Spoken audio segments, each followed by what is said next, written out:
Assalamualaikum warahmatullahi wabarakatuh. Halo semuanya, selamat datang di channel Jalan Cerita. Terima kasih sudah mampir. Semoga kalian selalu sehat, bahagia, dan dimudahkan dalam segala urusan. Jangan lupa subscribe, like, dan nyalakan lonceng notifikasinya, supaya kalian gak ketinggalan cerita-cerita seru di sini. Yuk, langsung aja kita mulai.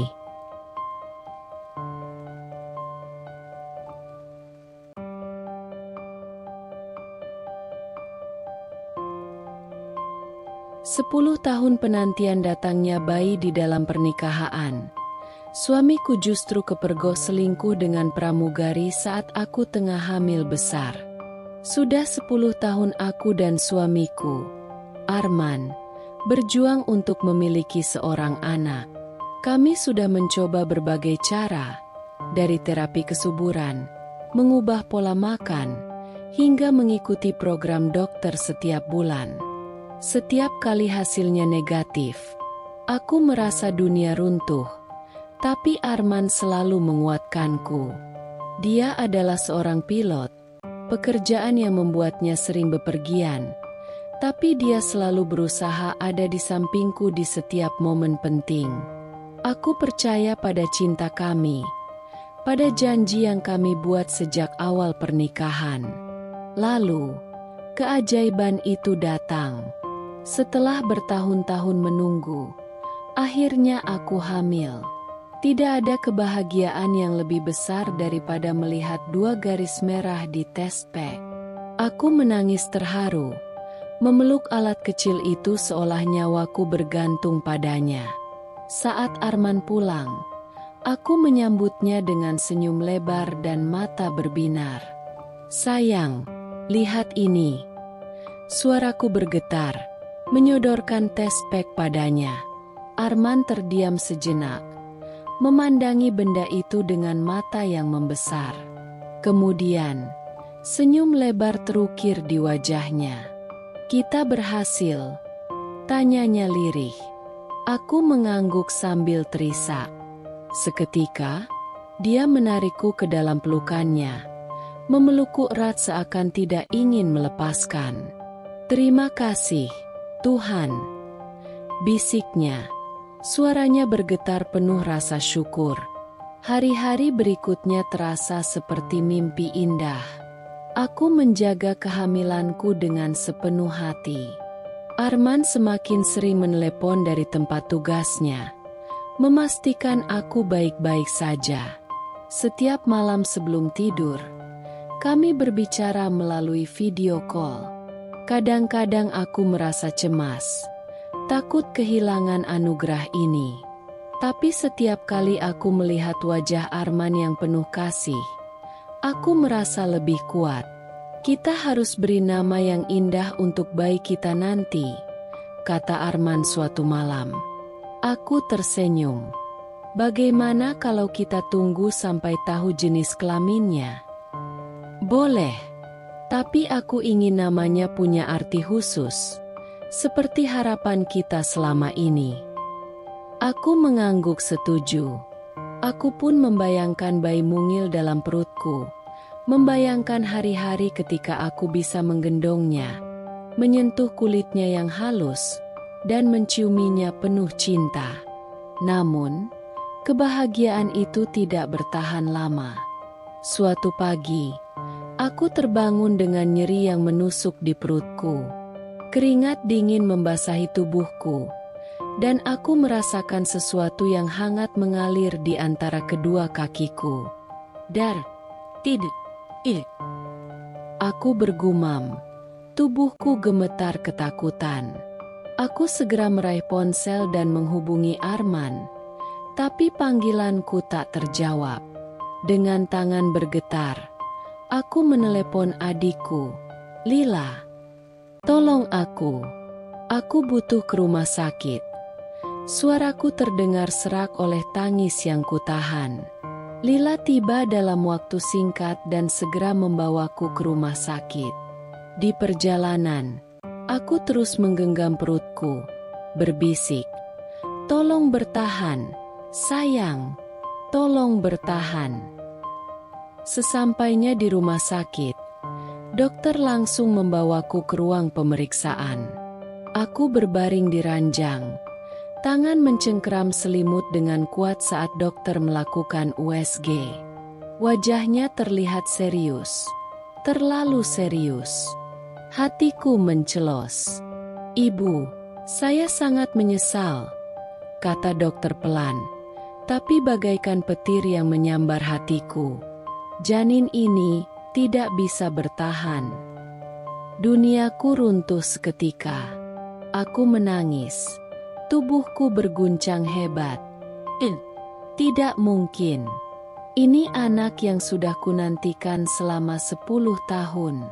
Aku menoleh ke Lila yang juga menangis di sudut ruangan. Saat itu juga, ponselku bergetar. Nama Arman tertera di layar. Dengan tangan gemetar, aku mengangkatnya. Arman. Aku kehilangan dia. Isakku tersendat-sendat. Dari seberang sana, aku mendengar suara napasnya tercekat. "Sayang, aku akan pulang sekarang juga. Aku janji, aku akan ada di sampingmu." Aku menutup telepon dengan perasaan hampa. Perjalanan panjang yang kami lalui terasa sia-sia. Aku memeluk perutku yang kini kosong, meratap dalam kesunyian. Beberapa jam kemudian, Arman tiba dengan wajah lelah dan mata merah. Begitu melihatku, dia langsung menarikku ke dalam pelukannya. Aku menangis di dadanya, merasa tak berdaya. "Aku di sini, sayang. Aku di sini," bisiknya, menenangkan. "Kita akan melalui ini bersama." Hari-hari setelah itu terasa seperti mimpi buruk. Aku tidak bisa tidur, tidak bisa makan. Tapi Arman tak pernah lelah mendampingiku. Hingga suatu malam, saat kami duduk berdua di balkon, dia menggenggam tanganku erat. "Kita tidak akan menyerah, kan?" tanyanya lembut. Aku terdiam. Bagian dari diriku ingin menyerah, ingin berhenti berharap. Tapi saat melihat matanya yang penuh keyakinan, aku tahu aku tidak sendirian. Aku menarik napas dalam, lalu mengangguk. "Tidak, kita tidak akan menyerah." Dalam pelukan Arman, aku merasa ada harapan. Meski rasa kehilangan ini begitu dalam, aku percaya suatu hari nanti, keajaiban akan datang lagi. Namun, kebahagiaan itu tidak berlangsung lama. Aku mulai merasa ada yang berubah pada Arman. Dia semakin sering lembur, sering tidak menjawab teleponku dengan alasan sibuk, dan mulai jarang ada di rumah. Awalnya, aku mencoba memahami pekerjaannya yang menuntut banyak waktu, tapi semakin lama, ada sesuatu yang terasa janggal. Aku masih berduka atas kehilangan anak kami, dan dalam situasi seperti ini, aku membutuhkan Arman lebih dari siapapun. Namun, dia justru semakin jauh. Malam-malam yang biasanya kami habiskan bersama kini berubah menjadi kesunyian yang mencekam.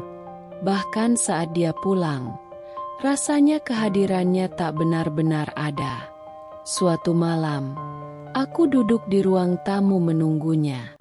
Waktu sudah menunjukkan pukul 1 dini hari, tapi Arman belum juga pulang. Aku mencoba meneleponnya lagi, tapi seperti biasa, hanya nada sambung yang kudengar. Aku merasa ada sesuatu yang tidak benar. Aku menatap layar ponselku dengan perasaan tak menentu. Lila, yang kini sering menemaniku, meletakkan secangkir teh di atas meja dan menatapku penuh simpati. "Kak, aku nggak mau bikin kakak tambah sedih. Tapi, kakak nggak curiga sama Mas Arman?" Aku menoleh padanya. mencoba mencerna pertanyaannya. Maksudmu? Lila menggigit bibirnya, ragu untuk bicara. Aku melihat dia tadi sore di sebuah kafe dengan seorang wanita. Jantungku serasa berhenti berdetak. Aku menggenggam ujung baju tidurku, berusaha menenangkan diri. Mungkin itu rekan kerjanya. Suaraku nyaris tak terdengar. Tapi mereka kelihatan dekat. Kak, suara Lila semakin pelan, seolah takut menyakitiku lebih dalam. Aku menggelengkan kepala, menolak membiarkan pikiranku dipenuhi kecurigaan. Tidak, ini Arman, suamiku. Dia mencintaiku. Kami telah melalui begitu banyak hal bersama. Dia tidak mungkin mengkhianatiku, bukan? Tapi malam itu, aku tidak bisa tidur. Aku terus memikirkan kata-kata Lila. Gambarannya tentang Arman dan wanita itu berputar-putar di kepalaku. Rasa sakit kehilangan anak kami belum sembuh. Dan kini, ketakutan baru mulai merayapi hatiku. Keesokan harinya, aku memutuskan untuk tidak tinggal diam. Aku menghubungi Arman lebih awal dan mengatakan bahwa aku ingin bertemu dengannya untuk makan malam bersama. Awalnya, dia terdiam cukup lama sebelum akhirnya berkata, "Sayang, aku ada urusan malam ini. Mungkin besok saja." Hati kecilku mencelos. "Urusan apa?" tanyaku pelan, berusaha terdengar setenang mungkin. "Kerjaan. Aku harus ketemu beberapa klien di luar kota." Jawabnya cepat. Aku menggigit bibirku, mencoba mengontrol getaran di suaraku. "Baiklah, hati-hati, ya." Begitu panggilan berakhir, aku tahu aku harus mencari tahu sendiri. Aku meminta bantuan Lila untuk mencari tahu keberadaan Arman malam itu. Setelah beberapa jam menunggu, akhirnya Lila mengirimkan sebuah foto. Foto Arman sedang duduk di sebuah restoran bersama seorang wanita.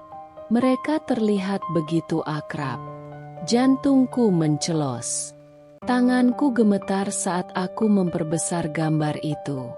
Wanita itu tampak muda, berpenampilan elegan, dan mereka tertawa bersama seolah dunia milik mereka berdua.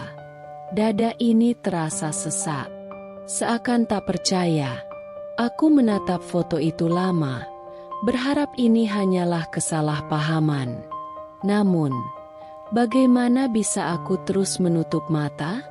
Air mataku jatuh tanpa bisa kuhentikan. Aku harus menghadapi ini. Aku harus mendengar kebenaran langsung dari Arman. Malam itu, aku menunggu di rumah. Saat Arman pulang, aku sudah duduk di ruang tamu. Foto itu tergenggam erat di tanganku. Saat dia melihatku, dia tampak sedikit terkejut. "Kamu belum tidur?" tanyanya. Aku menatapnya dalam-dalam. "Arman." Suaraku bergetar, tapi aku mencoba tegar. "Siapa wanita ini?" Aku menyodorkan ponselku padanya. Wajahnya langsung berubah. Dia terlihat tegang, rahangnya mengeras. "Sayang, aku bisa jelaskan." Aku menelan ludah. "Jelaskan sekarang, Arman." Keheningan menyelimuti ruangan. Aku bisa mendengar detak jantungku sendiri yang berpacu cepat. Aku tak tahu apa yang lebih menyakitkan, kehilangan anak kami atau kehilangan kepercayaan pada suamiku sendiri. Arman menarik napas panjang sebelum akhirnya berkata, "Dia, seseorang dari masa lalu." Aku merasa dadaku semakin sesak. "Maksudmu?" "Aku bertemu dengannya beberapa bulan lalu, tanpa sengaja. Awalnya hanya sebagai teman lama, tapi aku mengaku aku terlalu dekat dengannya. Air mataku semakin deras. Jadi, kamu mencintainya? Tanyaku hampir berbisik. Dia menggeleng cepat. Tidak, aku mencintaimu. Hanya saja, aku tidak tahu bagaimana menghadapi semua ini. Aku merasa gagal sebagai suami. Aku merasa kehilangan anak kita juga berarti kehilangan kebahagiaan kita. Aku merasa tidak bisa membuatmu bahagia lagi. Dan aku lari. Aku tersenyum pahit. Dan kamu lari padanya. Arman tidak menjawab. Aku berdiri. Air mata mengalir tanpa henti. Aku lelah.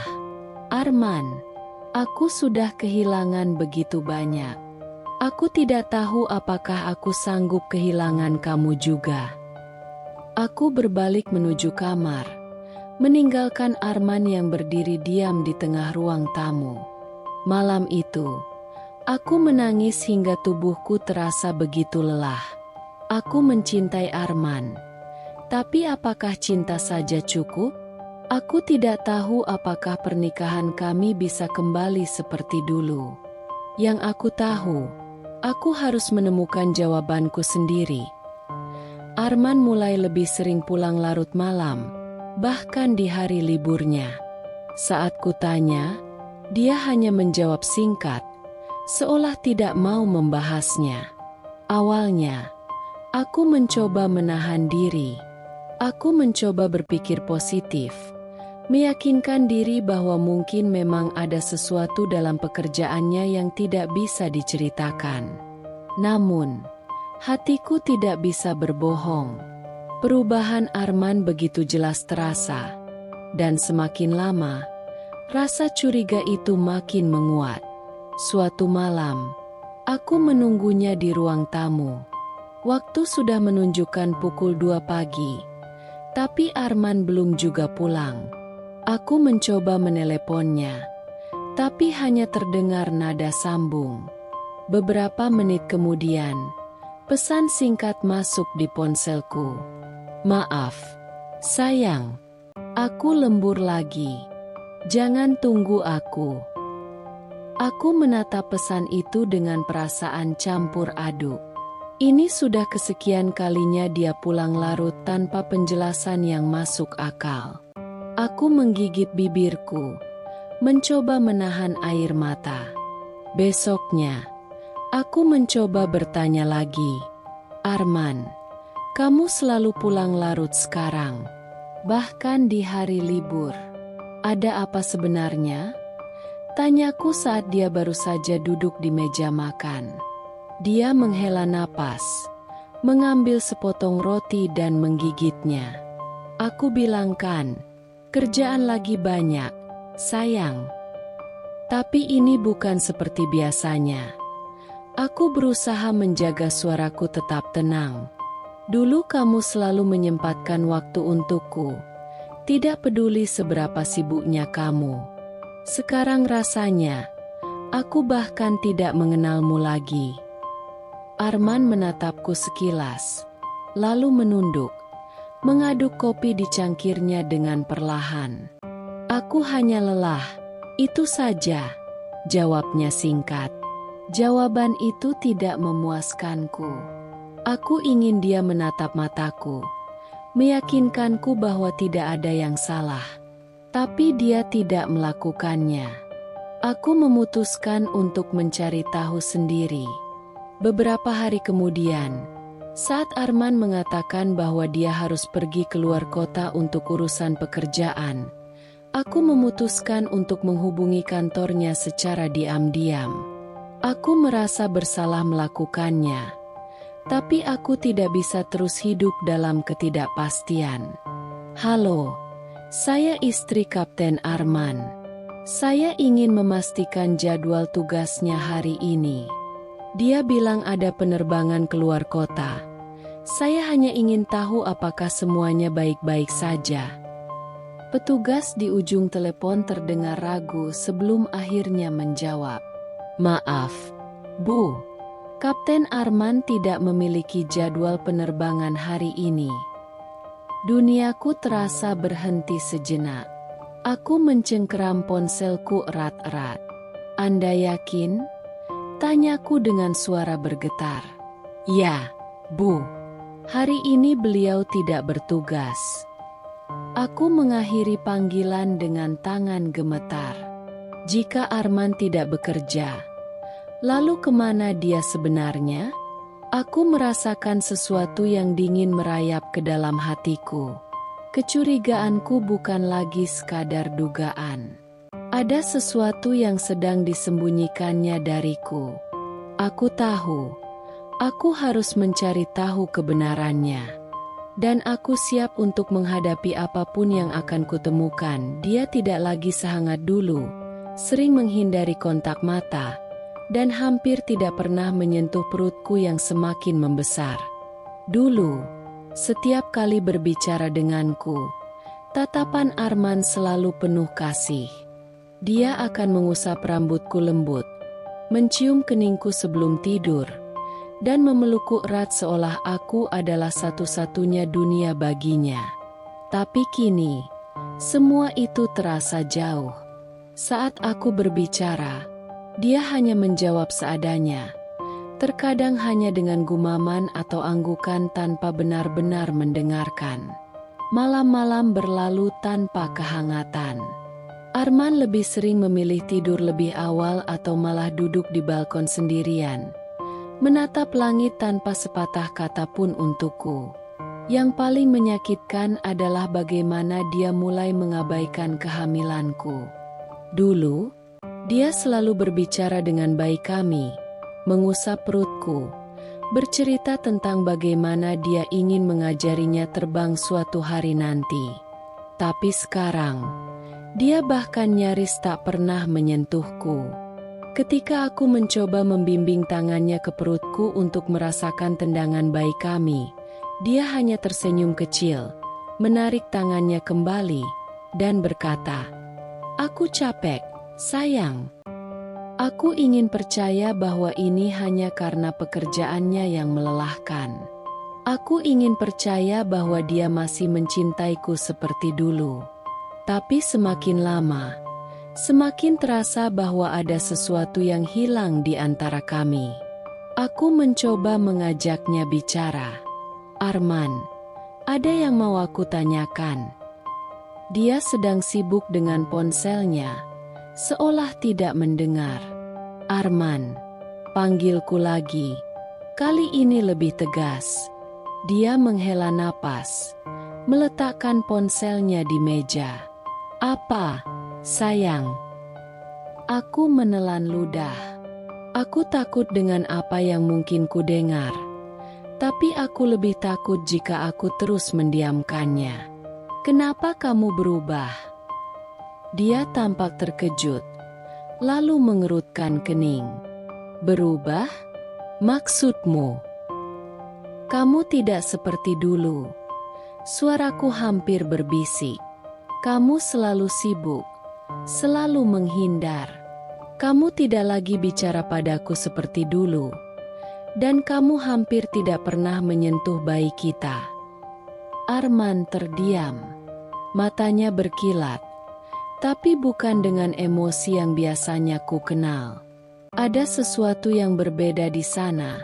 Sesuatu yang dingin. "Aku hanya lelah, sayang," jawabnya akhirnya. "Aku butuh waktu."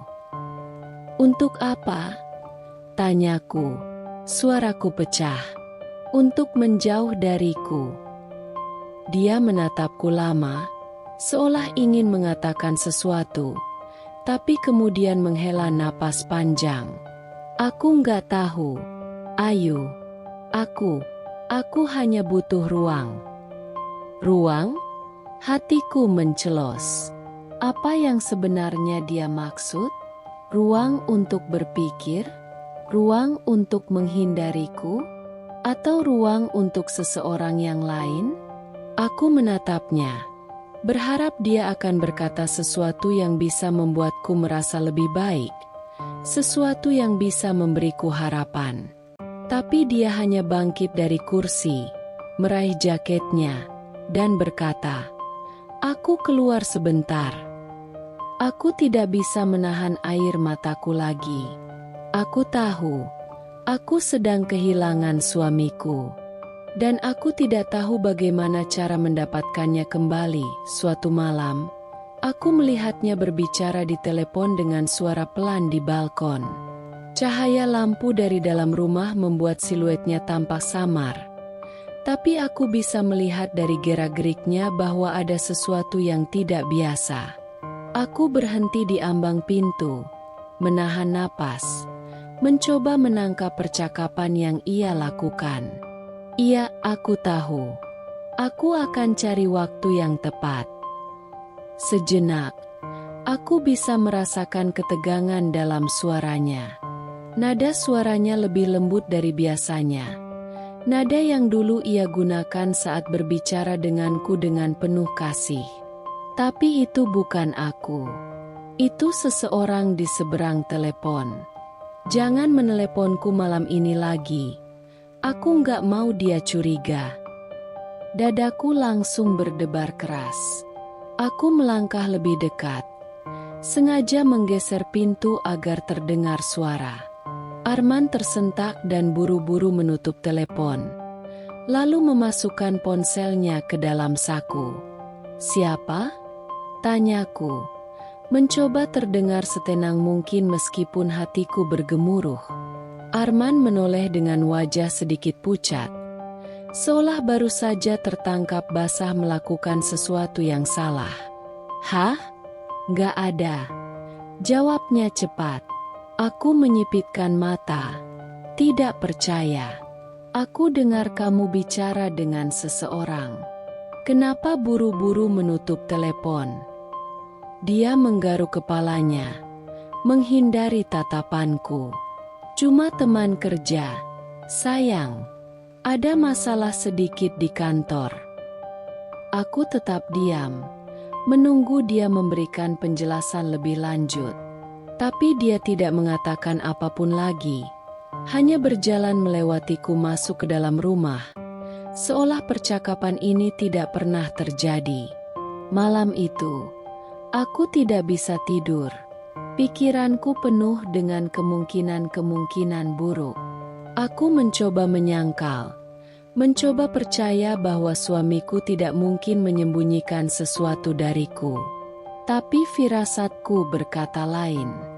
Dan aku tahu, aku harus mencari tahu kebenarannya. Malam itu, saat Arman pulang, aku langsung merasakan ada sesuatu yang berbeda. Bukan karena dia tampak lebih lelah atau karena dia menghindari tatapanku seperti beberapa hari terakhir ini. Tapi karena sesuatu yang lebih halus, lebih samar, namun menusuk ke dalam sanubariku, aroma parfum. Bukan parfumku. Bukan aroma sabun mandi atau deterjen yang biasa kupakai untuk mencuci bajunya. Ini wangi lain. Wangi yang asing, manis, dan lembut. Wangi yang jelas tidak berasal dari rumah kami. Aku menghentikan langkahnya sebelum ia sempat masuk lebih jauh ke dalam rumah. "Arman," panggilku dengan suara pelan, tapi tajam. Dia menoleh.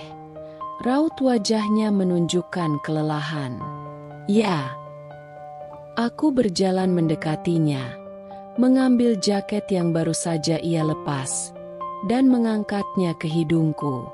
Aroma itu begitu jelas, seakan-akan seseorang telah menyemprotkan parfum langsung ke tubuhnya. Aku menggigit bibirku, mencoba menekan gejolak yang mulai naik ke dadaku. "Parfum siapa ini?" tanyaku, berusaha menjaga suaraku tetap stabil. Arman terdiam sejenak sebelum akhirnya tertawa kecil. Tapi tawanya terdengar canggung, tidak seperti biasanya. "Ah, mungkin tertempel dari pesawat.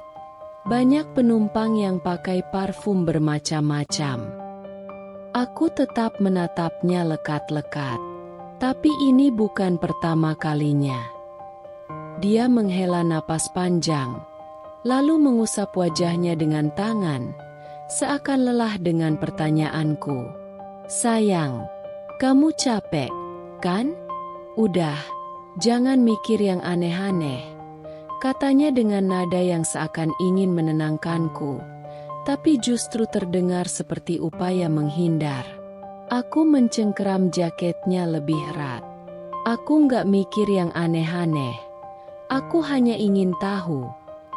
Suaraku lebih tajam sekarang. Ini parfum wanita, Arman.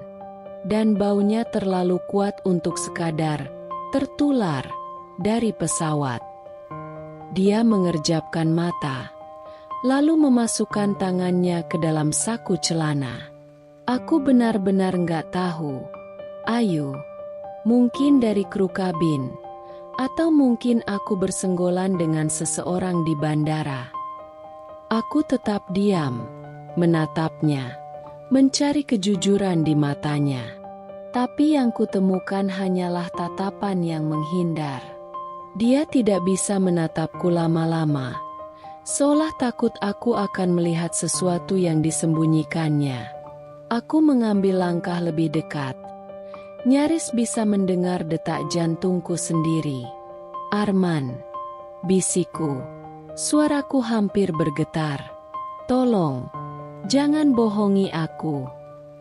Dia menatapku sekilas sebelum akhirnya mengalihkan pandangannya ke lantai. Aku nggak bohong, katanya, tapi suaranya terdengar lebih pelan, hampir seperti ragu pada ucapannya sendiri. Aku menarik napas panjang, berusaha menenangkan diri. Aku ingin mempercayainya. Aku ingin sekali percaya bahwa dia tidak sedang menyembunyikan sesuatu dariku. Tapi semua tanda-tanda itu ada. Aku menggigit bibirku, mencoba menahan air mata yang mulai menggenang. Kamu masih mencintaiku, kan? Tanyaku akhirnya. Suara lirih yang hampir tidak bisa kudengar sendiri. Arman terdiam. Dan saat itu juga, aku tahu. Karena jika seseorang masih mencintaimu, mereka tidak akan butuh waktu lama untuk menjawab pertanyaan itu. Malam itu, aku tidak menegurnya lebih jauh. Aku hanya membiarkan keheningan menggantung di antara kami.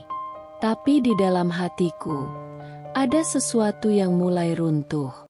Dan aku berjanji, aku akan menemukan jawabannya. Aku mulai menyadari ada sesuatu yang berubah dari Arman.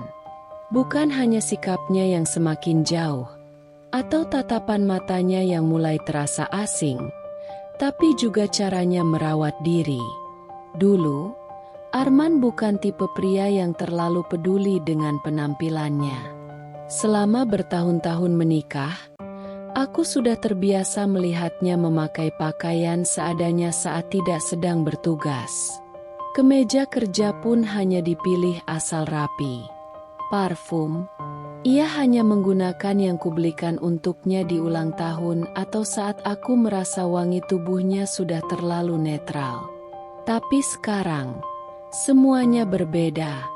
Suatu pagi, saat aku masih di tempat tidur, aku melihatnya berdiri di depan cermin, mengenakan kemeja baru yang belum pernah kulihat sebelumnya.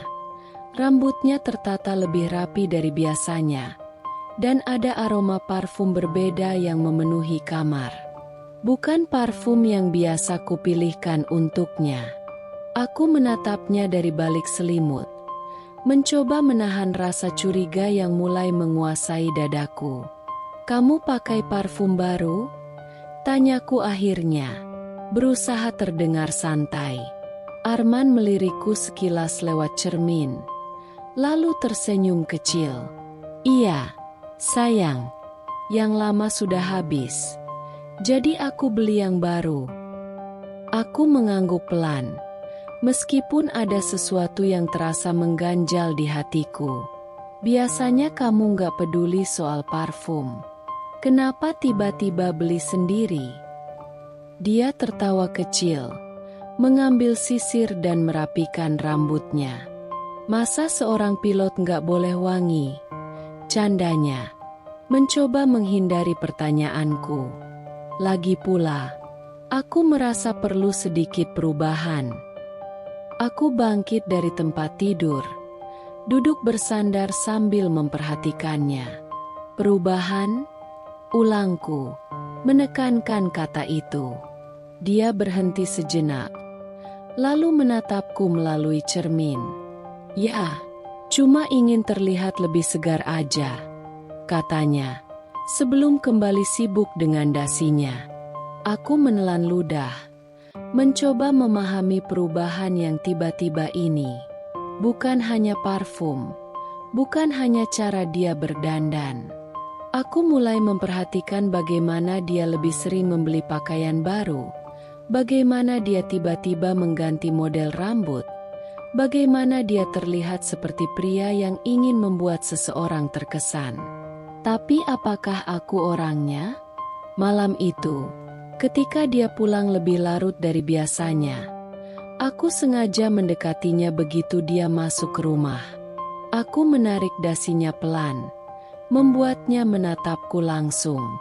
Arman, bisikku, untuk siapa kamu berdandan serapi ini? Dia tampak terkejut dengan pertanyaanku. Apa maksudmu? Aku menarik napas dalam-dalam. Aku istrimu. Aku tahu bagaimana kebiasaanmu selama ini. Kamu bukan tipe pria yang peduli dengan pakaian atau parfum. Tapi sekarang, semuanya berubah. Kenapa? Dia tersenyum kecil, tapi aku bisa melihat kegelisahan di matanya. Kamu terlalu banyak berpikir, sayang. Aku menatapnya lebih lama, mencoba mencari jawaban dalam matanya. Tapi dia hanya mencium keningku singkat, lalu berjalan ke kamar mandi, meninggalkanku dengan perasaan yang semakin tak menentu. Aku ingin percaya bahwa ini hanyalah fase, bahwa dia hanya ingin terlihat lebih baik untuk dirinya sendiri. Tapi instingku berkata lain. Ada sesuatu yang Arman sembunyikan dariku, dan aku akan mencari tahu apa itu. Malam itu, aku sedang duduk di sofa ruang tamu, mencoba menenangkan diriku dengan membaca buku. Tapi pikiranku terus melayang pada perubahan sikap Arman. Semua terasa semakin aneh. Dia semakin sering pulang larut, memakai parfum baru, memperhatikan penampilan lebih dari biasanya. Dan kini ada batas yang perlahan mulai terbentuk di antara kami. Aku menghela napas panjang, menutup buku yang bahkan belum sempat kupahami isinya. Tepat saat itu, Arman masuk ke rumah, melepas sepatu dan jaketnya dengan gerakan yang terlihat terburu-buru. Aku tersenyum kecil, mencoba bersikap normal. Kamu pulang lebih awal malam ini, ucapku santai. Dia melirik jam dinding sekilas sebelum melempar ponselnya ke atas meja. Iya, tadi ada perubahan jadwal, jawabnya singkat. Aku mengangguk, lalu bangkit dari sofa. Saat aku hendak berjalan ke dapur, mataku menangkap layar ponselnya yang menyala karena ada notifikasi pesan masuk. Lia, aku kangen. Kapan kita bisa bertemu lagi? Jantungku seketika berdebar kencang. Siapa Lia? Aku tidak mengenal nama itu. Bukan nama rekan kerja yang pernah ia sebutkan. Bukan juga nama teman yang biasa ia hubungi. Tanganku gemetar saat hendak mengambil ponselnya. Tapi tepat saat itu, Arman tiba-tiba berbalik. Matanya langsung tertuju pada layar ponsel yang masih menyala. Dengan cepat, ia berjalan ke arah meja dan meraih ponselnya sebelum aku sempat melihat lebih banyak. Dalam hitungan detik, aku melihatnya menggeser layar, dan menghapus pesan itu. Hatiku mencelos. "Siapa Lia?" tanyaku dengan suara yang lebih pelan dari yang kuinginkan. Arman berhenti sejenak, lalu memasukkan ponselnya ke dalam saku. "Teman," jawabnya ringan, seolah itu bukan hal yang penting. Aku menatapnya tajam, mencoba menangkap perubahan ekspresi di wajahnya. "Teman seperti apa?" Dia mengangkat bahu. "Teman kerja. Dia kru kabin baru di maskapai." "Kenapa?" Aku menggigit bibir, berusaha menahan gejolak perasaan yang mulai berkecamuk di dadaku. "Kalau cuma teman, kenapa kamu langsung menghapus pesannya?" Arman terkesiap, tapi dengan cepat menyembunyikan kegugupannya. "Pesannya nggak penting. Lagi pula, aku nggak suka banyak notifikasi di ponsel." Alasan yang terdengar terlalu lemah untuk bisa dipercaya. Aku menatapnya lebih lama, berharap dia bisa melihat ketidakpercayaan di mataku. "Arman, kamu yakin gak ada yang kamu sembunyikan dariku?" Dia menghela napas panjang, lalu mengulurkan tangan untuk menyentuh bahuku. "Sayang, kamu terlalu banyak berpikir. Aku lelah. Bisa kita bahas ini lain kali?" Aku menatapnya tanpa berkedip, lalu mengangguk pelan. "Baiklah," jawabku. Meskipun dalam hati aku tahu, ini tidak akan berhenti di sini. Malam itu, aku berbaring di tempat tidur, membelakanginya. Pikiranku penuh dengan spekulasi yang membuat dadaku sesak. Siapa Lia? Seberapa dekat dia dengan Arman? Dan apa yang sebenarnya sedang terjadi di antara mereka? Aku tahu satu hal. Instingku tidak pernah salah, dan aku tidak akan tinggal diam sampai aku menemukan jawabannya. Pagi itu, aku terbangun dengan perasaan aneh. Aku melirik ke sisi ranjang, dan kosong. Biasanya, meski Arman sering berangkat pagi karena pekerjaannya, aku selalu bisa mendengar suara langkahnya atau wangi kopi yang ia buat sebelum berangkat. Tapi kali ini, tidak ada tanda-tanda kehadirannya. Aku segera duduk dan meraih ponsel di meja samping tempat tidur, membuka layar dengan cepat. Tidak ada pesan darinya. Jantungku mulai berdebar. Bangkit dari ranjang, aku berjalan ke ruang tamu. Sepi. Tidak ada jejak Arman. Jaketnya tidak ada di gantungan, dan sepatu kerjanya juga menghilang dari rak. Aku melangkah ke meja makan, berharap ada secari kertas atau sesuatu yang bisa menjelaskan kepergiannya. Dan di sanalah aku menemukannya. Sebuah pesan singkat di layar ponselku yang baru masuk beberapa menit lalu. "Arman, aku ada urusan mendadak. Jangan tunggu aku." Tanganku gemetar saat membaca pesan itu. Begitu dingin, begitu jauh. Tidak seperti pesan dari seorang suami kepada istrinya yang sedang hamil. Aku menggigit bibir, mencoba menekan rasa takut dan kecurigaan yang semakin menguat di dalam hatiku. Aku meneleponnya, tapi tidak diangkat. Ku coba lagi. Kali ini suaranya langsung masuk ke pesan suara. Aku menutup mata, menarik napas dalam. Ada sesuatu yang salah. Arman tidak pernah pergi tanpa pamit seperti ini sebelumnya. Jika memang ada penerbangan mendadak, dia pasti akan memberitahuku lebih dulu, minimal mengucapkan selamat tinggal. Tapi kali ini, semuanya terasa berbeda. Aku melangkah ke dapur, mencoba menyibukkan diri dengan segelas teh hangat. Tapi pikiranku terus berputar, mengingat perubahan-perubahan aneh yang sudah lama kurasakan. Aroma parfum wanita di bajunya, Telepon misterius yang ia sembunyikan. Pesan dari seseorang bernama Lia. Dan sekarang, ia pergi begitu saja tanpa memberitahu kemana. Aku menghela napas berat, memegang perutku yang mulai membesar.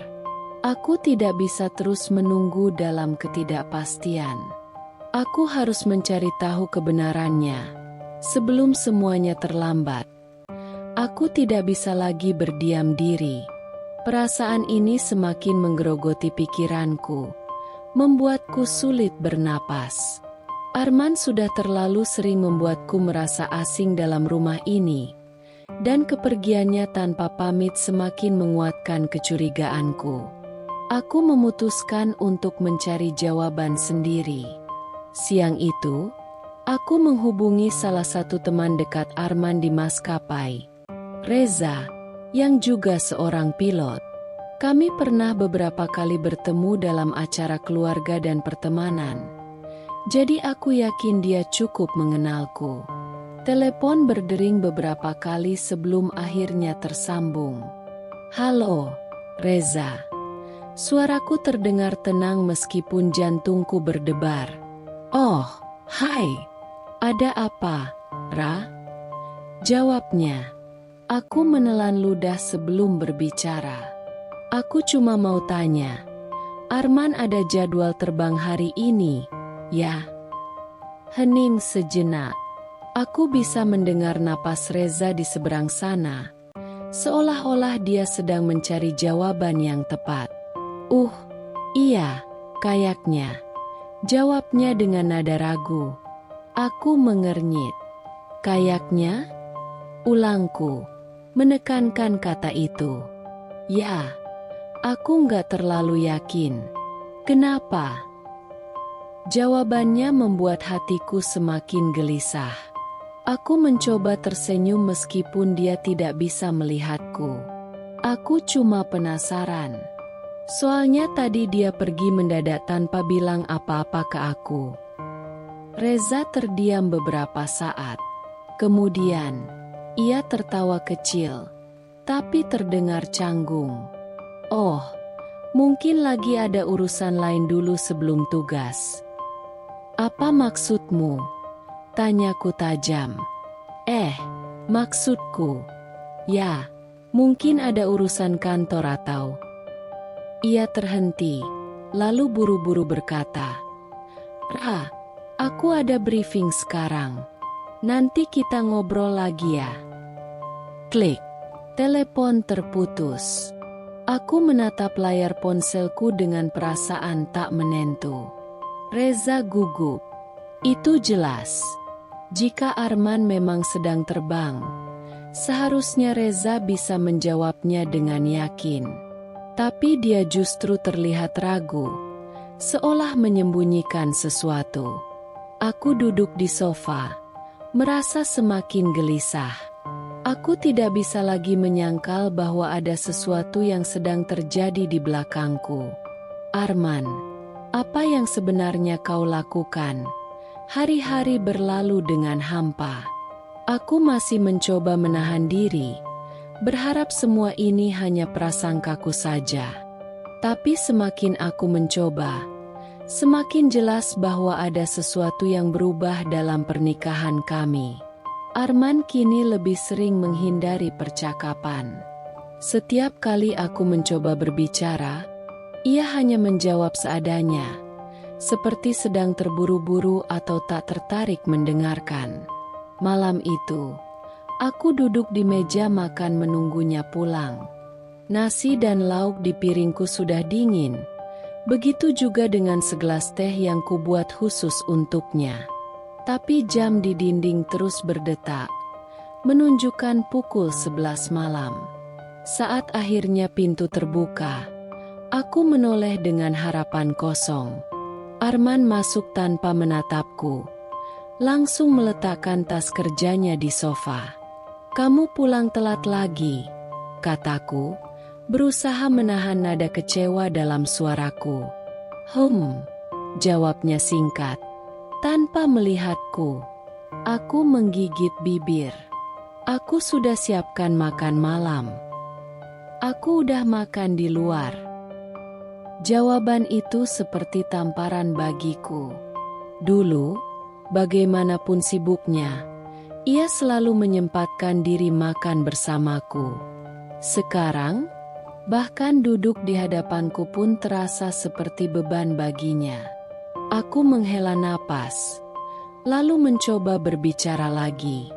Arman, ada yang ingin aku bicarakan. Dia menoleh sekilas, lalu kembali sibuk dengan ponselnya. Nanti aja, aku capek. Aku mengepalkan tangan di bawah meja, menahan air mata yang mulai menggenang. Kamu selalu bilang nanti, tapi kita nggak pernah benar-benar bicara. Arman mendesah keras, seolah aku adalah gangguan yang mengusik ketenangannya.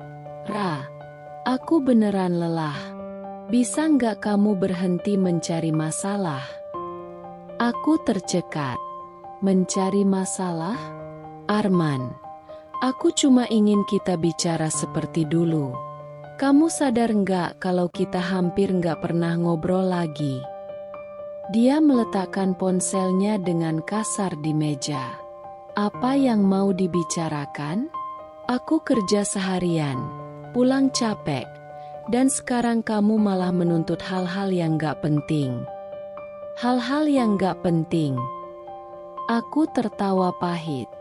Menurutmu pernikahan kita ini gak penting?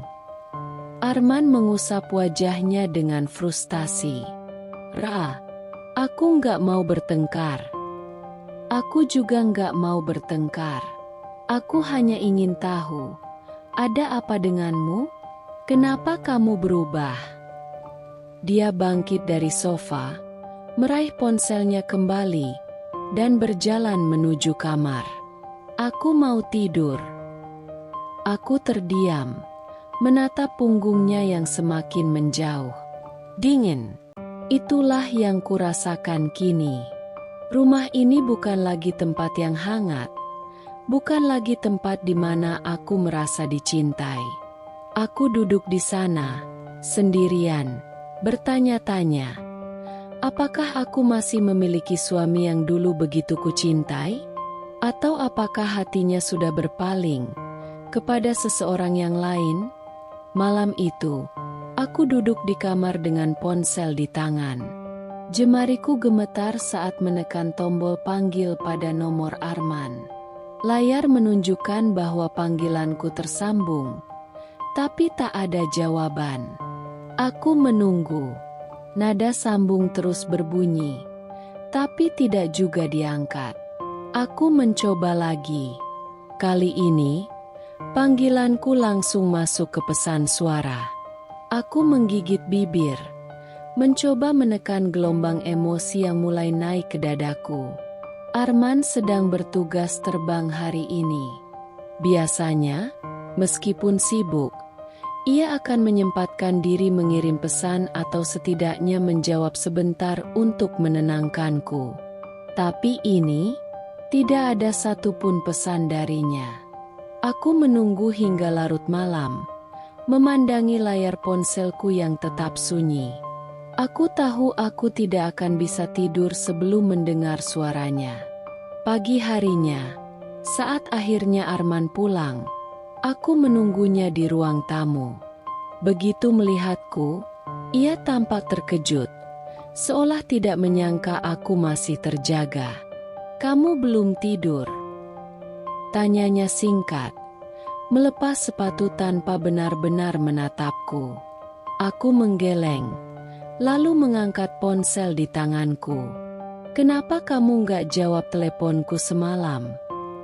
Arman mendesah, berjalan melewatiku menuju kamar. "Aku sibuk." Aku mengikutinya, tidak ingin membiarkan percakapan ini berakhir begitu saja. "Sibuk? Arman, kamu tahu aku selalu meneleponmu saat kamu tugas. Biasanya kamu selalu sempat menjawab, bahkan kalau cuma sebentar." Dia membuka kancing kemejanya dengan gerakan cepat. "Ra, aku capek. Aku baru aja pulang dari penerbangan panjang. Bisa kita bahas ini nanti? Aku mengepalkan tangan. Kamu selalu bilang nanti, tapi nanti itu nggak pernah ada. Dia menoleh padaku. Ekspresinya datar. Apa sih yang kamu curigai? Aku kerja.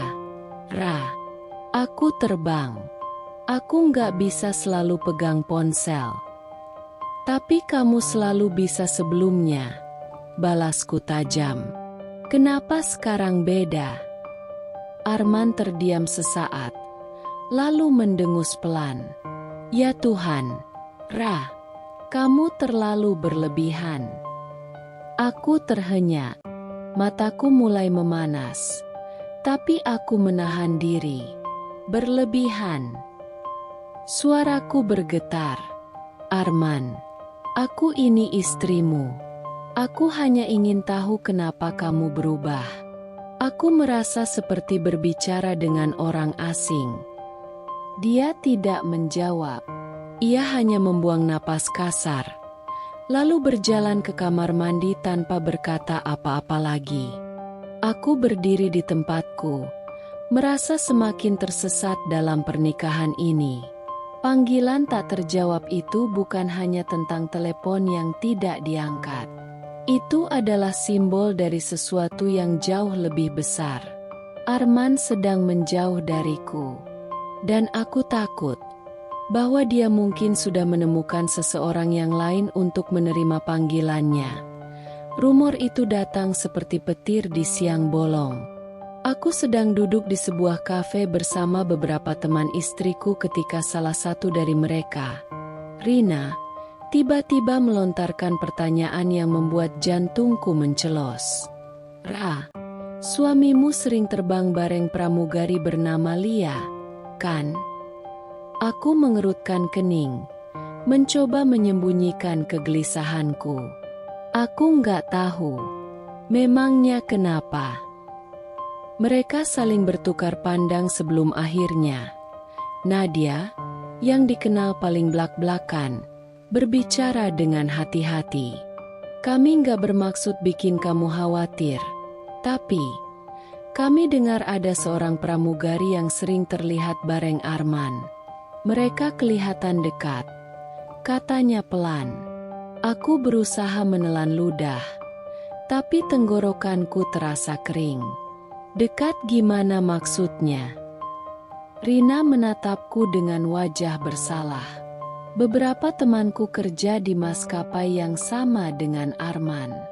Mereka bilang pernah melihat Arman dan Lia pergi makan berdua setelah penerbangan. Katanya, mereka juga sering menghabiskan waktu bersama saat di luar tugas. Darahku berdesir. Aku mencoba tetap tenang. Tapi di dalam, perasaanku sudah kacau. Aku yakin itu cuma hubungan kerja. Aku mencoba menyangkal, meski suaraku terdengar lemah. Nadia menghela napas. Ra, kami juga berharap itu cuma hubungan kerja. Tapi kalau memang gak ada apa-apa, kenapa Arman gak pernah cerita soal Lia padamu? Aku tidak bisa menjawab. Selama ini, aku memang tidak pernah mendengar nama itu dari Arman. Dia sering bercerita tentang rekan-rekan kerjanya, tapi tidak pernah sekalipun menyebut seseorang bernama Lia. Saat pulang ke rumah, aku merasa seperti orang yang sedang berjalan di atas pecahan kaca. Hatiku perih, pikiranku penuh dengan kemungkinan-kemungkinan buruk. Aku menatap Arman yang sedang duduk di sofa dengan ponselnya. Wajahnya tampak tenang, seolah tak ada yang salah. Aku mengambil napas dalam, lalu mendekatinya. Men, aku dengar ada pramugari bernama Lia di maskapaimu. Kamu kenal? Tangannya yang sedang menggulir layar ponsel seketika berhenti. Sekilas, aku melihat ekspresi wajahnya berubah sebelum akhirnya ia kembali memasang raut biasa. Lia? Iya. Aku kenal. Jawabnya ringan. Hatiku semakin mencelos. Katanya kalian sering makan bareng. Dia menatapku sekilas, lalu tertawa kecil. Dari siapa kamu dengar itu? Aku menelan ludah. Teman-temanku. Arman menghela napas, lalu meletakkan ponselnya di meja. Ra, aku kerja di maskapai. Aku bakal sering ketemu pramugari, ngobrol, bahkan makan bareng mereka. Itu bukan hal aneh. Aku menatapnya lekat-lekat, mencari kejujuran di matanya. Tapi kenapa aku nggak pernah dengar tentang Lia darimu? Dia mengangkat bahu. Karena nggak penting. Dia cuma rekan kerja. Aku ingin percaya. Aku ingin sekali percaya bahwa itu semua hanyalah rumor tak berdasar. Tapi ada sesuatu dalam cara Arman menghindari mataku. Dalam cara dia cepat-cepat mengganti topik, yang membuatku semakin yakin bahwa mungkin kali ini aku sedang kehilangan suamiku. Pagi itu, aku baru saja selesai membuat teh ketika ponselku bergetar. Sebuah pesan masuk dari Mia, temanku yang bekerja di bandara. Mia, Ra, aku nggak tahu harus ngomong gimana, tapi aku pikir kamu perlu lihat ini. Aku mengerutkan kening, lalu membuka lampiran yang dikirimnya. Dan saat itu juga, cangkir di tanganku hampir terlepas. Di layar ponselku, terpampang foto Arman bersama seorang wanita. Mereka duduk berdua di sebuah kafe di dalam bandara. Wanita itu tersenyum lebar, sementara Arman terlihat begitu nyaman, begitu lepas. Jauh berbeda dari suami yang selama ini selalu tampak lelah dan sibuk setiap kali bersamaku. Tanganku gemetar saat menggulir ke bawah. Ada foto lain. Kali ini mereka sedang berjalan berdampingan. Dan, ya Tuhan, aku melihat wanita itu memegang lengan Arman dengan begitu akrab. Dadaku terasa sesak. Aku mencoba membaca pesan Mia dengan mata yang mulai memanas. Mia, maaf, Ra, aku nggak bermaksud ikut campur. Aku cuma nggak tega kalau kamu nggak tahu. Jantungku berdebar kencang, campuran antara marah, sedih, dan ketakutan. Aku ingin menyangkal semuanya. Mungkin ini hanya kebetulan? Mungkin ini hanya rekan kerja? Tapi setelah semua perubahan sikap Arman selama ini, apakah aku masih bisa berbohong pada diriku sendiri? Aku menelan ludah, lalu mengetik pesan. Aku harus bicara sama dia. Malam harinya, aku menunggu Arman di ruang tamu dengan ponsel di tanganku. Foto itu masih ada di layar, seolah mengejekku. Saat akhirnya pintu terbuka dan Arman masuk, aku langsung berdiri. Arman, panggilku dengan suara bergetar. Dia menoleh padaku, tampak lelah seperti biasa. Kenapa? Aku mendekatinya perlahan. Aku dapat sesuatu hari ini. Dia mengangkat alis. Maksudnya? Aku menyerahkan ponselku kepadanya.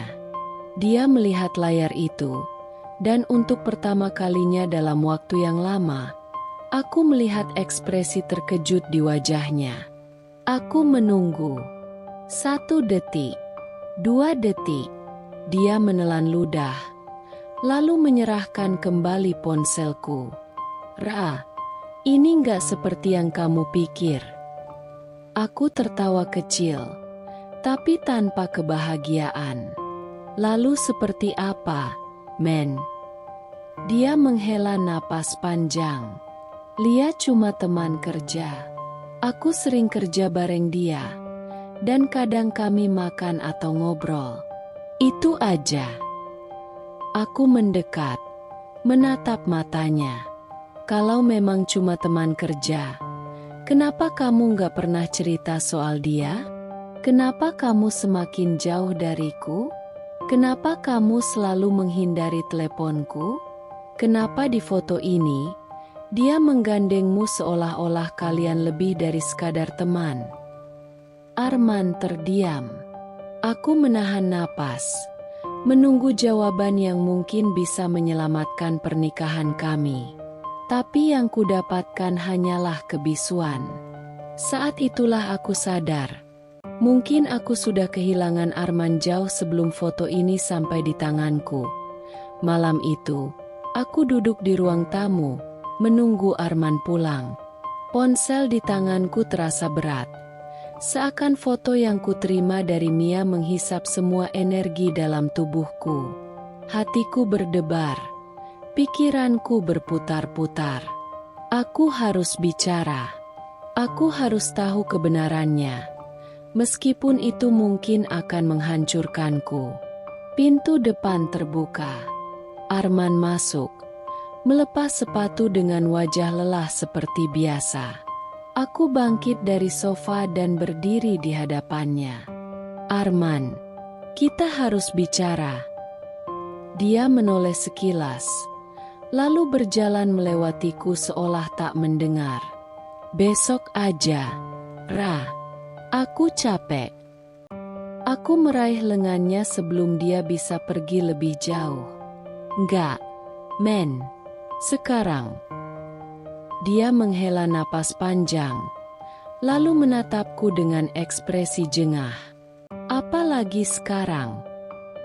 Aku menelan ludah, berusaha menenangkan diri. Aku tahu tentang Lia. Dia terdiam sesaat, tapi kemudian terkekeh pelan. Oh, jadi ini lagi? Ra, aku udah bilang, kamu cuma berprasangka buruk. Aku merogoh ponselku dan menunjukkan foto yang dikirim Mia. Kamu masih mau bilang aku cuma berprasangka? Dia menatap foto itu sekilas, lalu mengembalikan ponselku dengan ekspresi datar. Ra, ini cuma foto. Aku dan Lia cuma teman kerja. Teman kerja. Aku tertawa kecil. Tapi tak ada kebahagiaan di dalamnya. Teman kerja macam apa yang pergi makan berdua di luar jam kerja? Yang jalan berdekatan sampai orang-orang mengira kalian pasangan? Yang namanya tiba-tiba sering muncul di ponsel suaminya. Arman mengusap wajahnya dengan frustrasi. Kamu terlalu membesar-besarkan ini. Aku merasa dadaku mulai sesak. Aku membesar-besarkan? Kamu yang berubah. Men, kamu mulai pulang lebih malam. Kamu mulai menghindari aku. Kamu mulai menjauh. Kamu bahkan gak pernah lagi menyentuh perutku yang membesar ini. Seolah-olah aku dan bayi kita gak ada. Aku bisa melihat rahangnya mengencang. Tapi dia tetap tidak menjawab. Air mataku mulai menggenang. Kalau memang gak ada apa-apa, kenapa kamu gak pernah cerita soal dia? Kenapa kamu langsung menghapus pesan dari dia saat aku melihatnya? Arman membuang napas kasar. Ya ampun, Ra. Aku capek. Aku gak mau ribut soal ini lagi. Kenapa kamu selalu mencurigai aku? Aku kerja banting tulang. Tiap hari kena tekanan di maskapai. Dan sekarang di rumah pun aku nggak bisa dapat ketenangan. Hatiku mencelos mendengar kata-katanya. Jadi aku ini hanya beban baginya? Aku mengusap air mata yang mulai mengalir. Aku cuma ingin tahu kebenarannya. Men, aku punya hak untuk tahu. Karena aku istrimu. Aku ibu dari anakmu. Arman terdiam cukup lama sebelum akhirnya menggelengkan kepala. Ra, aku lelah. Aku nggak mau bahas ini lagi. Dia berbalik, meninggalkanku berdiri di sana, patah hati lebih dalam dari sebelumnya. Aku menatap punggungnya yang menjauh, dan untuk pertama kalinya, aku mulai bertanya-tanya. Apakah cinta yang sudah kami bangun selama ini benar-benar masih ada? Atau aku hanya berjuang sendirian?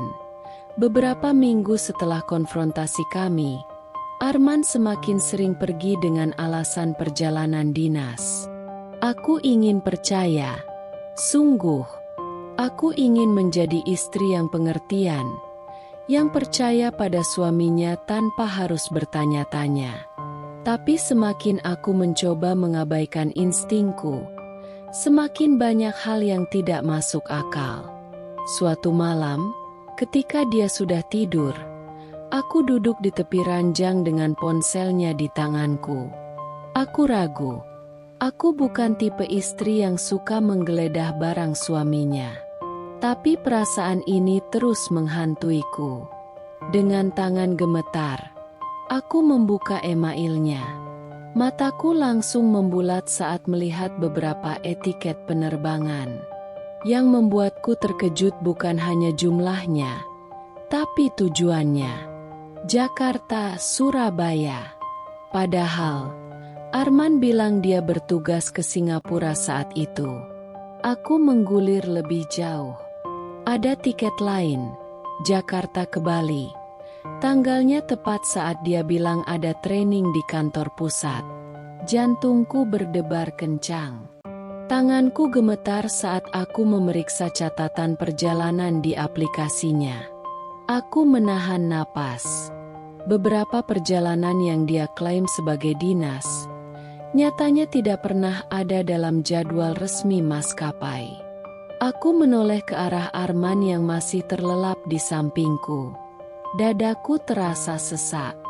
Jika dia tidak benar-benar bertugas, lalu dengan siapa dia pergi?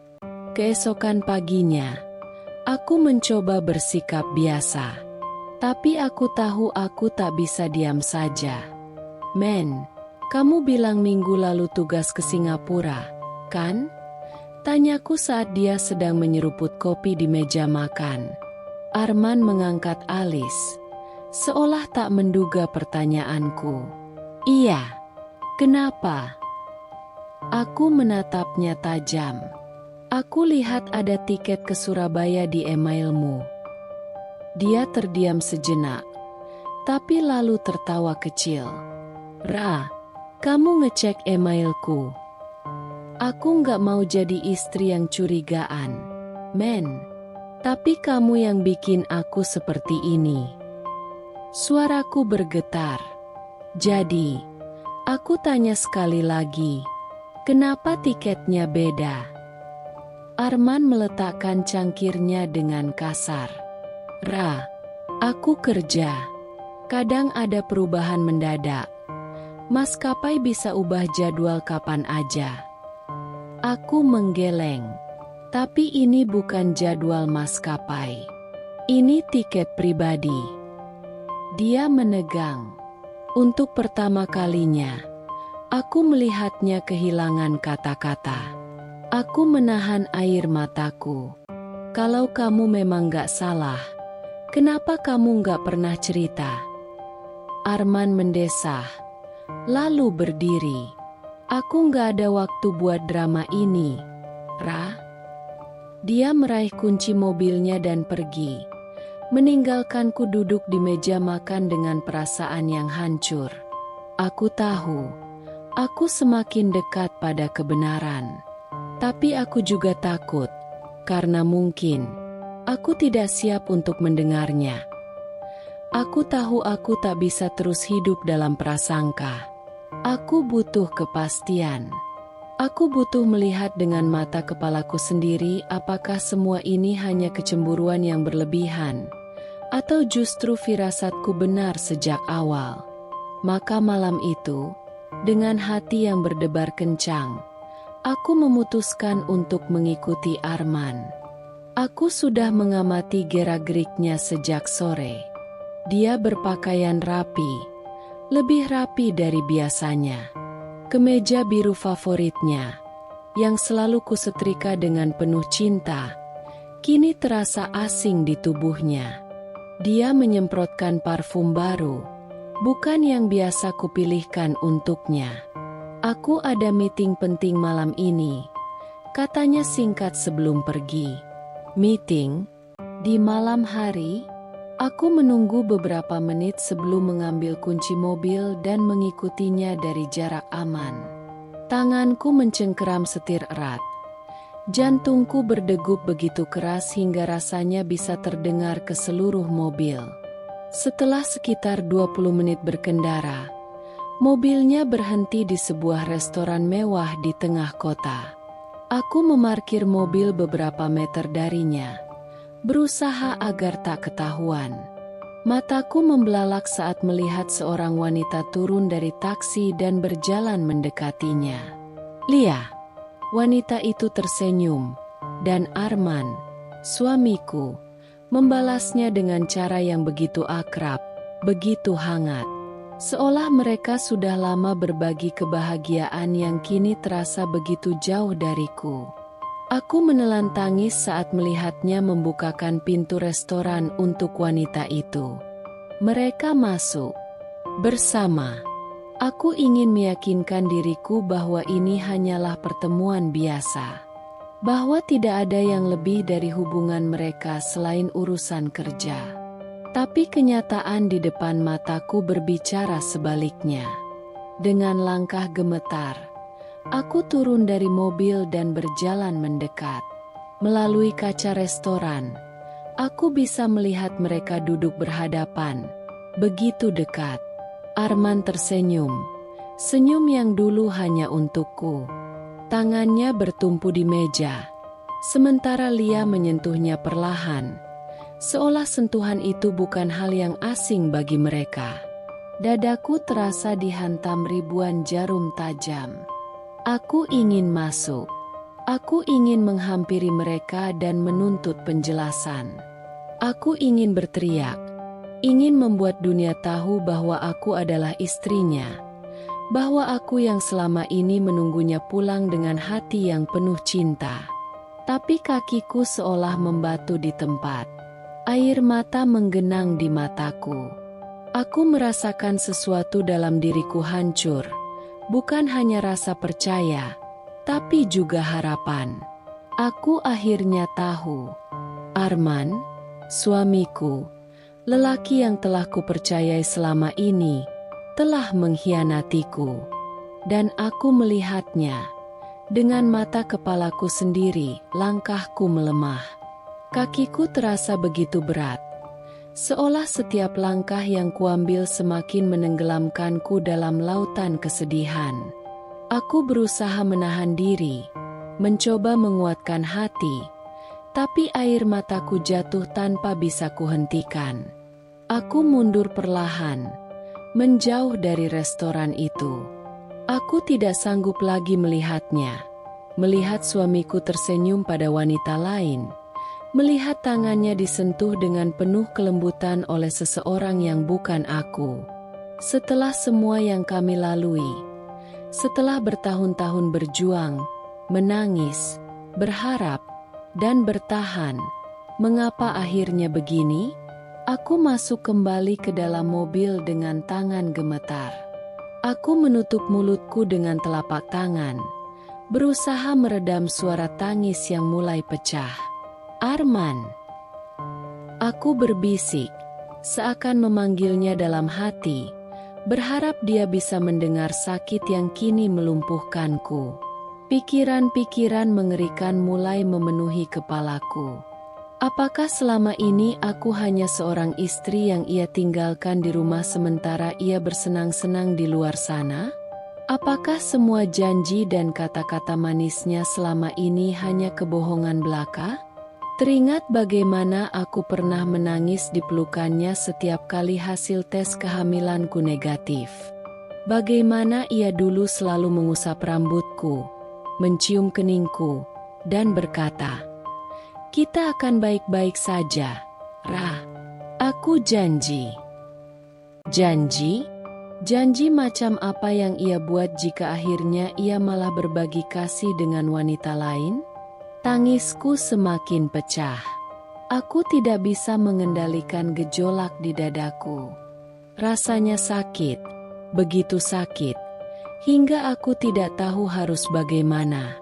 Aku memejamkan mata, membiarkan air mata mengalir deras.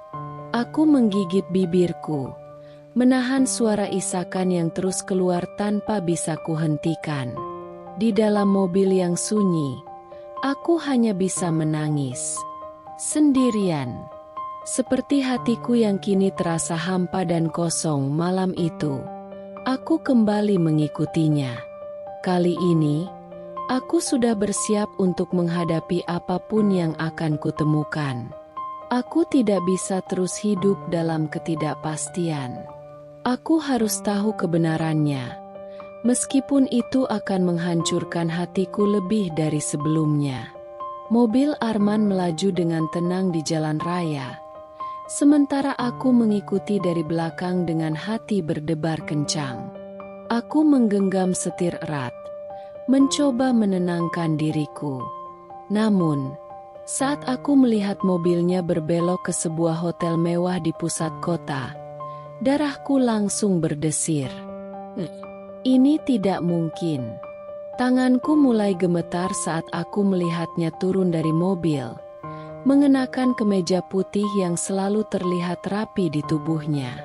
Beberapa detik kemudian, Lia muncul dari arah lain, mengenakan gaun hitam yang elegan. Arman menoleh ke kanan dan kiri sejenak, memastikan tidak ada yang melihat mereka, sebelum akhirnya masuk ke dalam hotel bersama wanita itu. Aku tercekat. Jadi ini akhirnya. Seluruh tubuhku menegang. Emosiku bercampur aduk antara marah, sakit hati, dan kekecewaan yang begitu dalam. Aku tidak bisa lagi diam. Aku tidak bisa hanya menjadi penonton dalam kehancuran rumah tanggaku sendiri. Dengan langkah penuh amarah, aku keluar dari mobil dan berjalan cepat ke dalam hotel. Hawa dingin dari pendingin ruangan menusuk kulitku, tetapi amarah yang membakar hatiku membuatku tidak merasakan apapun. Aku melihat mereka di lobi, berbicara dengan seorang resepsionis. Aku tidak menunggu lebih lama. Dengan suara lantang, aku memanggil namanya, Arman. Suara itu menggema di seluruh ruangan. Beberapa tamu hotel menoleh ke arahku. Resepsionis pun tampak terkejut. Tapi yang paling membuatku terpukul adalah ekspresi wajah Arman saat melihatku. Dia membeku. Matanya melebar. Bibirnya sedikit terbuka seolah ingin mengatakan sesuatu. Tapi tidak ada suara yang keluar. Lia yang berdiri di sampingnya juga tampak kaget. Namun, berbeda dengan Arman yang terlihat panik, wajah wanita itu tetap tenang, seolah ia sudah siap menghadapi situasi ini. Aku berjalan mendekat dengan langkah tegas. Jantungku berdegup kencang, tapi aku tidak peduli lagi. Meraih tanganku, tapi aku mundur selangkah. Jangan sentuh aku, ucapku dengan nada dingin. Aku tidak bisa percaya lagi pada tangan yang pernah bersumpah melindungiku, tapi sekarang menggenggam tangan wanita lain. Lia akhirnya angkat bicara. "Mbak, tolong jangan membuat keributan di sini." Aku menoleh tajam ke arahnya. "Oh, jadi sekarang aku yang membuat keributan? Coba bayangkan kalau kamu ada di posisiku. Lia, apa kamu masih bisa bicara setenang itu?" Wanita itu tidak menjawab, hanya tersenyum tipis. Senyum yang membuat amarahku semakin memuncak. Aku menatap Arman dengan mata penuh air mata yang kutahan. "Aku ingin kamu jujur, Arman. Sejak kapan?" Dia tidak langsung menjawab. Dia menunduk, seolah mencari kata-kata yang tepat. Tapi aku sudah cukup dengan kebohongan. Sejak kapan, Arman? Suaraku naik, membuat beberapa orang semakin memperhatikan kami. Dia akhirnya mengangkat wajahnya dan berbisik dengan suara hampir tak terdengar. Setahun yang lalu, aku merasakan dunia di sekelilingku runtuh. Setahun, saat aku masih berjuang menjaga kehamilanku. Saat aku menangis karena kehilangan anak kami. Saat aku mencoba bertahan di tengah kesedihan, berusaha percaya bahwa suamiku masih di sisiku. Dan ternyata, selama ini dia sudah bersama wanita lain. Air mataku akhirnya jatuh. Aku menutup mulutku dengan tangan, berusaha menahan isak tangis yang mulai pecah. Aku menarik napas dalam, mencoba mengumpulkan sisa harga diriku yang tersisa. Lalu, dengan suara yang tenang tetapi penuh luka, aku berkata, "Terima kasih, Arman. Sekarang aku tahu di mana tempatku." Aku berbalik dan berjalan keluar dari hotel dengan air mata yang terus mengalir di pipiku. Aku tidak tahu apa yang akan terjadi setelah ini. Tapi satu hal yang pasti, aku tidak akan pernah kembali pada seseorang yang telah menghancurkanku seperti ini. Aku tak peduli lagi. Amarah dan rasa sakit yang sudah lama kupendam kini mencapai puncaknya. Dengan langkah cepat, aku masuk ke lobi hotel, mencari sosok yang selama ini mengkhianatiku. Dan di sanalah mereka. Arman berdiri di dekat meja resepsionis bersama Lia. Mereka tertawa pelan, berbicara dengan akrab, seolah tidak ada yang salah. Seolah aku tidak pernah ada. Darahku mendidih. Aku tak bisa lagi menahan diri. Dengan suara lantang yang memenuhi ruangan, aku memanggil namanya. Arman. Semua orang di lobi langsung menoleh. Arman tersentak dan dengan cepat menoleh ke arahku. Wajahnya berubah pucat. Lia di sampingnya juga tampak terkejut. Tapi ekspresi di wajahnya tetap tenang, bahkan sedikit meremehkan. Aku berjalan cepat mendekati mereka. Setiap langkahku membawa beban dari 10 tahun pernikahan yang kini terasa sia-sia. "Apa yang kau lakukan di sini? Hah?" Suaraku bergetar oleh emosi. Arman tampak panik. Ia melirik sekitar, seolah mencari jalan keluar dari situasi ini. Tapi aku tidak akan membiarkannya lolos kali ini. Jawab aku. "Arman, siapa wanita ini?" Aku menunjuk Lia dengan gemetar. Air mata hampir jatuh dari mataku, tapi aku menahannya. Aku tidak ingin terlihat lemah di depan orang-orang yang telah mengkhianatiku. Lia justru tersenyum tipis. "Mbak, tolong jangan buat keributan di sini." Aku menatapnya tajam. "Keributan? Kau pikir aku tidak pantas marah? Setelah bertahun-tahun aku menemani suamiku, mempercayainya, hanya untuk dikhianati seperti ini." Arman mencoba menarik tanganku. "Rara, tolong, kita bicara di tempat lain." Aku menepis tangannya dengan kasar. "Tidak, Arman, kita bicara di sini. Sekarang, aku ingin semua orang tahu siapa dirimu yang sebenarnya." Beberapa tamu hotel mulai berbisik. Ada yang menatap dengan kasihan. Ada yang sibuk merekam dengan ponsel mereka. Aku tidak peduli. Biarkan dunia tahu. Biarkan semua orang menyaksikan bagaimana seorang pria yang pernah bersumpah untuk mencintaiku malah menusukku dari belakang. Sejak kapan? Aku menatapnya penuh luka. "Sejak kapan kau mengkhianatiku?" Arman menunduk, tak mampu menatap mataku. "Setahun yang lalu, Gumamnya pelan, hampir tak terdengar, tapi cukup untuk membuat hatiku hancur berkeping-keping. Setahun, saat aku berjuang menjaga kehamilanku, saat aku menangis kehilangan anak kami, saat aku berpikir dia tetap setia di sisiku. Jadi, saat aku berjuang untuk mempertahankan pernikahan ini, kau malah berselingkuh. Suaraku melemah, penuh rasa sakit. Arman tetap diam. Aku menggeleng, tak percaya dengan kenyataan yang baru saja kudengar. Aku mencintaimu, Arman. Aku mempercayaimu sepenuh hati.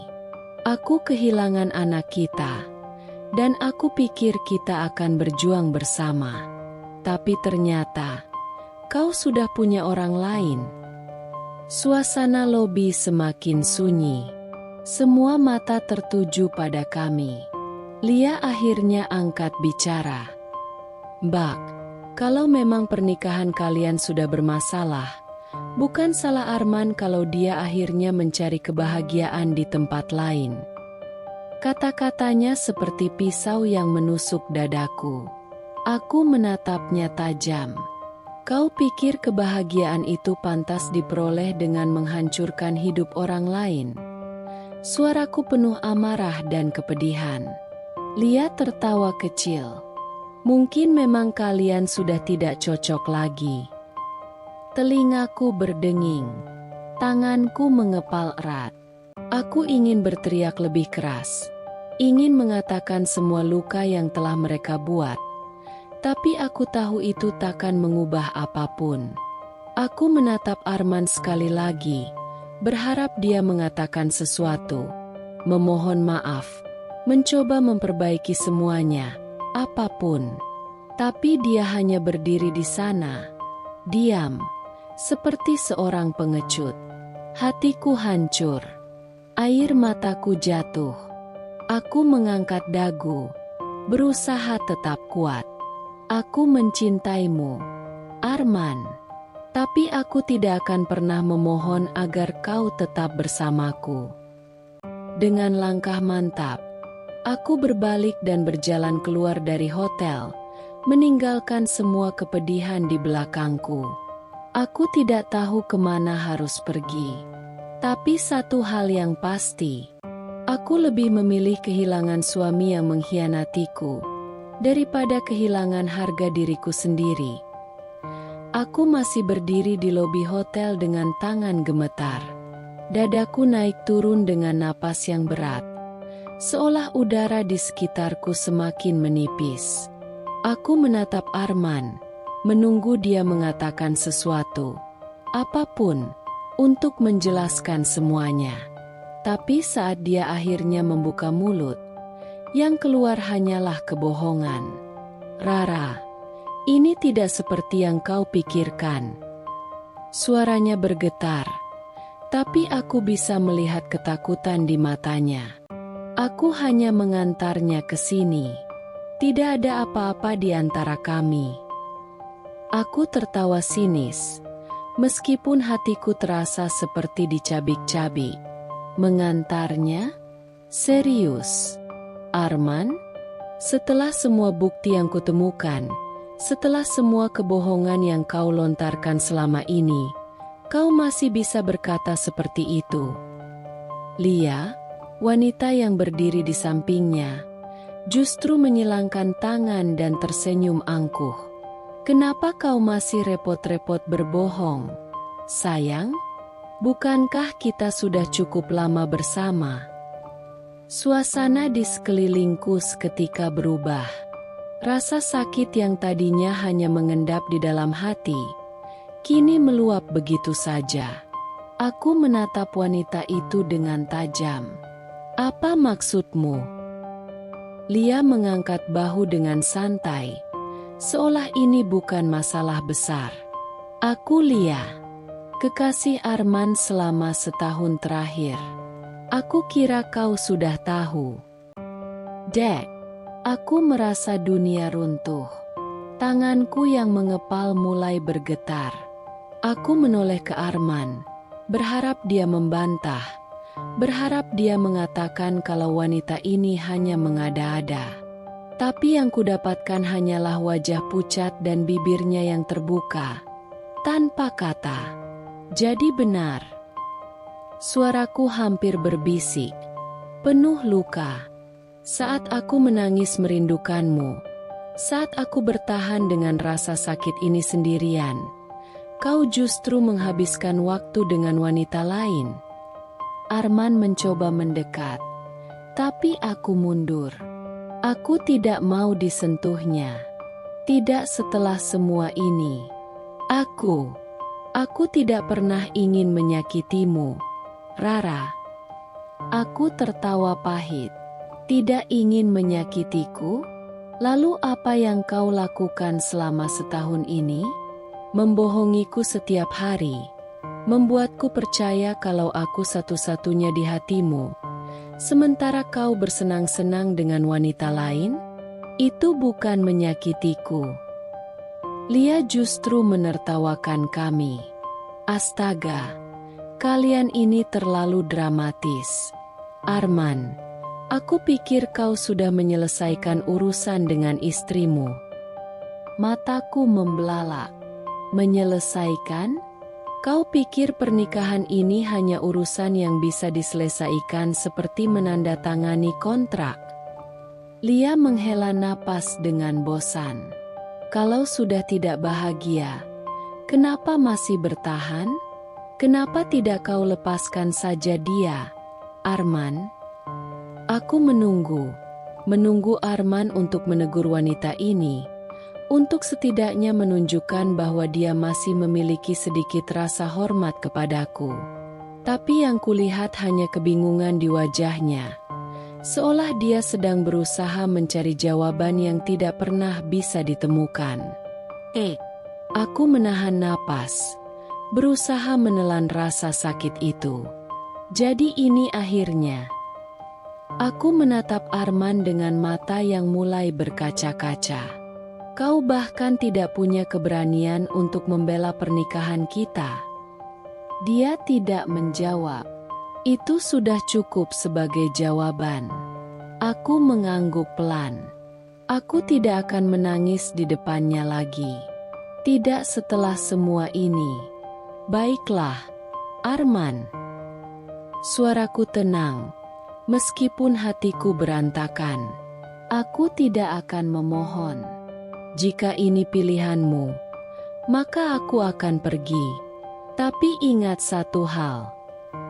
Aku menatapnya tajam, memastikan kata-kataku terukir dalam benaknya.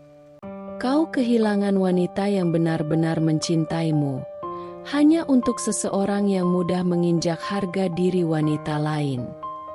Aku menatap Lia, memberikan senyuman penuh arti.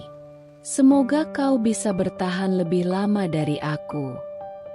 Dengan langkah tegap, aku berbalik dan meninggalkan mereka.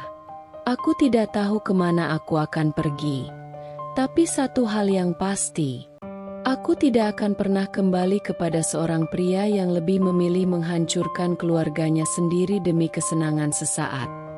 Kakiku melangkah tanpa tujuan, meninggalkan Arman dan wanita itu di lobi hotel. Aku tidak peduli pada tatapan kasihan dari orang-orang yang menyaksikan pertengkaran kami. Aku hanya ingin pergi, menjauh dari tempat yang telah menghancurkan sisa-sisa kepercayaanku. Dadaku sesak, seakan udara di sekitarku menolak masuk ke paru-paruku. Aku menggenggam perutku yang mulai membesar, mencoba menenangkan diri. Maafkan ibu, sayang. Bisikku pelan.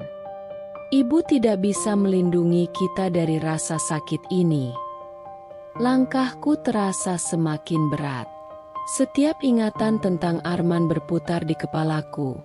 Janji-janji manisnya, pelukan hangatnya, semua kata-kata cinta yang kini tak lebih dari kebohongan. Air mataku jatuh lagi. Aku benci betapa lemah aku terasa saat ini. Aku benci betapa aku masih berharap dia akan berlari mengejarku, memohon maaf, mengatakan kalau semua ini hanya kesalahpahaman.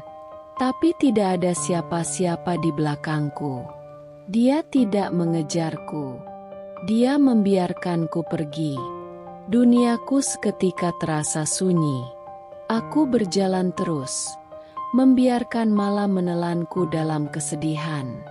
Setiap langkah terasa seperti 1000 pisau yang menusuk hatiku. Saat akhirnya sampai di rumah, aku menutup pintu dan bersandar di sana. Tubuhku gemetar hebat. Aku menatap rumah yang selama ini menjadi saksi cinta kami. Semua terasa begitu berbeda. Semua terasa kosong. Aku berjalan ke kamar, duduk di tempat tidur yang dulu sering kami bagi berdua. Jemariku menyentuh sisi kasur tempat Arman biasa tidur. Kini terasa dingin, seperti hatinya yang telah berpaling. Aku menarik napas panjang, tapi isakanku justru pecah lebih keras.